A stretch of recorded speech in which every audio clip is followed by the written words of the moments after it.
Panibagong araw at panibagong video na naman ngayon at iikot tayo ngayon dito sa Sulu. So, shoutout nga pala sa mga naglalakad na yan at ang gaganda ng ngiti nila sa amin.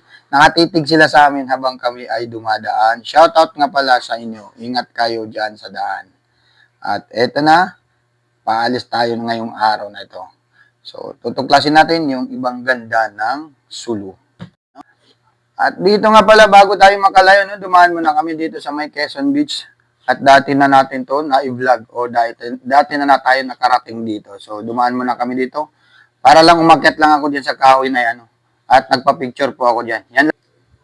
At dito nga pala sa may Bood Minjay, sumaglit nga pala kami rito dumaan dahil yung mga kasama namin ay hindi pa nakakarating dito yung iba. So, hindi ko lang sila lang videoan kasi wala akong permiso sa kanila. At shoutout nga pala kay Boss Rom at saka kay Indadida dahil sa kanila marami tayong nararating dito sa Sulu. Marami tayong naiikot na lugar. At syempre, shoutout na rin dun sa mga kasama namin. At syempre, dahil sa kanila, nakakaikot tayo ngayong araw. At nagkaroon tayo ng oras at panahon makapag-ikot dito sa mga magagandang lugar dito sa Sulu.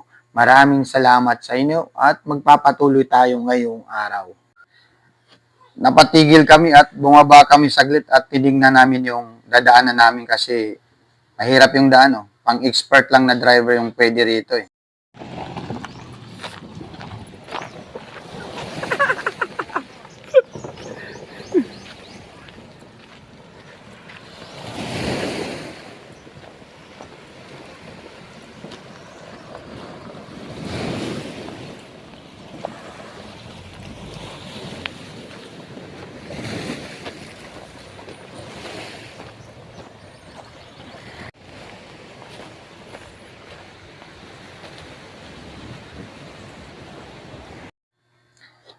Dito mo lang yan makikita yung napakalinis na dalampasigan, no?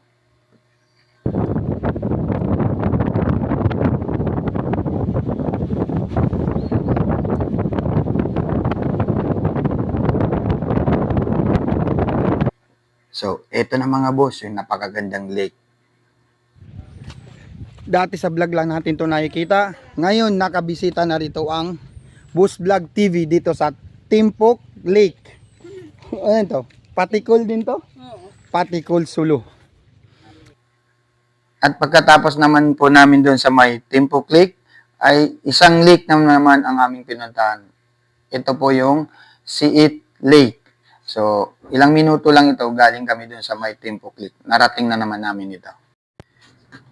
Hindi mo talaga ramdam yung pagod sa pagbiyahe kapag ganitong nakikita mo na mga magagandang lugar dito sa may Sulu. So, inshallah, sana makarating pa tayo sa ibang lugar. At please, paki-follow naman po ang aking page, Boss Vlog TV, at paki-like at paki-share na rin po. Maraming salamat po.